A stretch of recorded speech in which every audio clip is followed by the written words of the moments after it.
গুলো একবার দেখুন, সাইডের উপরে বেজেল তো দেখাই যাচ্ছে না, এমনকি চিনকেও পাতলা করেছে। কার ভয়, এমন পাতলা ফোনের ডিসপ্লেটি দেখতে কিন্তু সুন্দর লাগছে, তাই না? আর সব থেকে সুন্দর লাগছে এমন ক্যামেরা মডিউল, যেখানে রয়েছে world first dynamic mode light design. আর এটা কাস্টমাইজেশনও করতে পারবেন। এটি তখনই ব্যবহার হবে যখন notification, charging, low battery reminder, voice assistant, flip to flash, এরকম আর কি। সত্যি ইউনিক ফোনে ইউনিক সব ব্যাপার যুক্ত করেছে, ভালো লাগলো।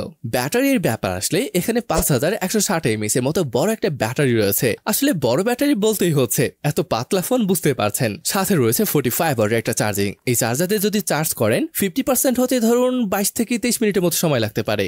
আচ্ছা, এবার যদি স্পেসিফিকেশনে বলি, এখানে আসলে ব্যবহার করা হয়েছে Dimensity 6400 প্রসেসরকে। দুইটা ভ্যারিয়েন্টে ফোনটি পাওয়া যাবে, 8128 এবং 8256 জিবি। র্যাম টাইপ LPDDR4X এবং স্টোরেজ টাইপ UFS 2.2। তবে কথা হলো, এখানে যে প্রসেসর রয়েছে এটা না দিয়ে যদি Dimensity 7300 এই প্রসেসরটা দিত, ব্যাপারটা